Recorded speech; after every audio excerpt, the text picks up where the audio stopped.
Aujourd'hui, l'opinion est divisée autour du débat concernant les changements ou la révision de la Constitution. Comment vous commentez ce débat, pour commencer? Je dirais d'abord qu'il n'y a là rien que de très normal dans une démocratie, que sur un choix aussi fondamental que celui de la loi, qui est la loi mère, la Constitution, qu'un débat très animé, très controversé, ait lieu au sein de la classe politique. C'est notre avenir, notre devenir qui sont en jeu.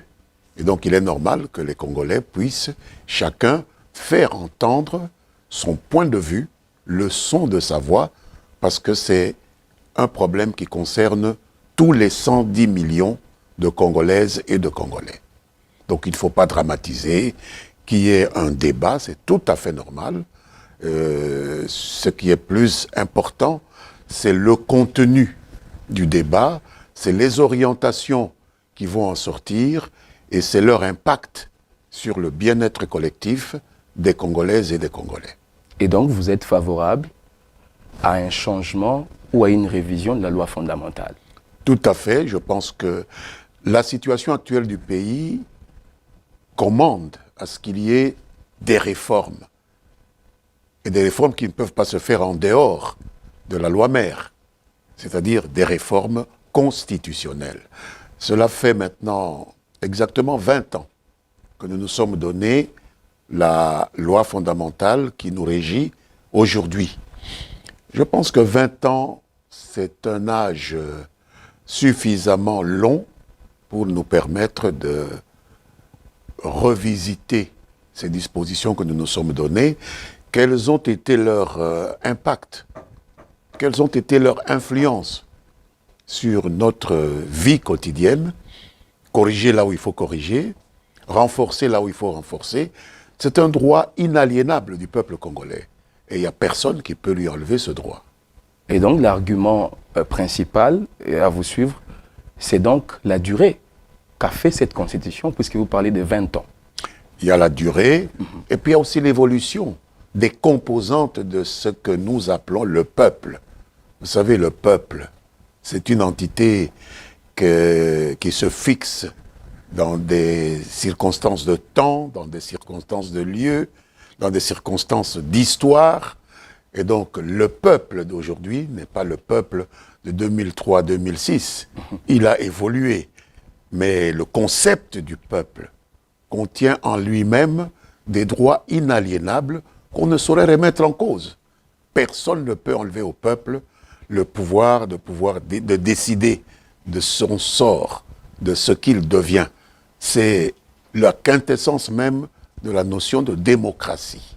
Le pouvoir du peuple, par le peuple et pour le peuple. Exactement. Je vous ai présenté au début de l'émission comme l'un des témoins de la manière de gouverner de chaque, ou je vais dire de plusieurs régimes dans notre pays.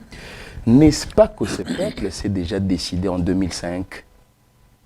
Bien sûr qu'il s'est décidé en 2005, en prenant appui sur les réalités qui existaient à l'époque. Nous sommes en pleine guerre mondiale africaine, comme on l'a appelé la première et la deuxième crise sécuritaire provoquée par le Rwanda dans notre pays à partir de 1996. On essaye laborieusement d'en sortir. Il faut se plier aux exigences des belligérants. Il y en avait 3 ou 4. Et donc c'est à ce moment-là qu'on se retrouve à Sun City, qu'on revient ici à Kinshasa, que de dialogue en concertation, de concertation en dialogue, nous essayons de mettre en place les conditions d'une paix que tout le monde souhaitait. La situation a évolué aujourd'hui. Il est venu le temps que nous puissions récupérer notre pleine autonomie, notre pleine souveraineté. Puisque parmi les belligérants auxquels il fallait répondre en 2003-2006, il y a aussi des partenaires étrangers. Il y a aussi des protagonistes étrangers. Il y a le Rwanda qui s'est invité au Congo depuis 1996. Il a même changé un régime politique. Mobutu est parti pas chassé par qui que ce soit. C'est les Rwandais qui ont chassé Mobutu et qui ont placé Mzee Laurent Désiré Kabila, même si après, ils se sont écrépés les Chinois, ils ont assassiné Mzee Laurent Désiré Kabila. Donc il faut maintenant que les Congolais, par eux-mêmes, pour eux-mêmes, mettent en place un système d'organisation politique et institutionnelle qui leur apparaît comme susceptible de résoudre les problèmes qu'ils ont quotidiennement. Alors, vous évoquez l'article 5 sur lequel repose même la démarche du député national Ngonda Nkoy.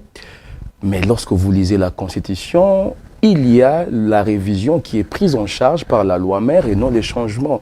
Comment on va arriver à changer ou à entreprendre une démarche non prise en charge par la loi mère? Je pense qu'il faut faire la part des choses.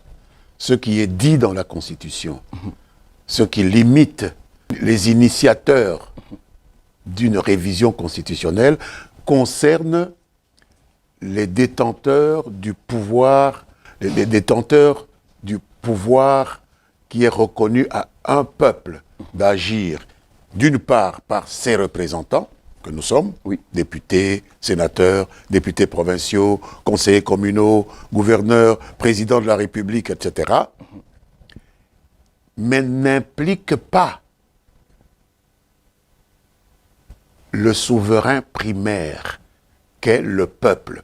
C'est ce souverain primaire qui s'est prononcé en 2005 par le référendum, qui a été promulgué en 2006. C'est ce souverain primaire qui va s'exprimer, si Dieu l'aide, que les conditions sont remplies, grâce à cette loi référendaire que notre collègue, le professeur Ngonda Nkoy, nous a soumis et qui a pu être amendée pour être adoptée après avoir été adaptée aux situations actuelles. C'est toujours ce souverain primaire qui va se prononcer. Donc il ne s'agit pas d'une initiative de représentants qui pouvaient réviser la Constitution. Ici, le souverain primaire, par le référendum, n'a pas de limite. Et il n'y a que Dieu. Vous n'avez fait que qui est baliser les au-dessus. chemins. Oui, il n'y a que Dieu qui est au-dessus du souverain primaire. Nous qui avons édicté cette Constitution et l'avons soumise au souverain primaire en 2005, nous n'avons aucun pouvoir de dire que nous arrêtons le temps à ce niveau-là. Le temps ne s'arrête pas. On ne peut pas empêcher un peuple de se donner les voies et moyens d'arriver à ce qui lui apparaît comme l'alpha et l'oméga de ses propres aspirations. C'est là la différence.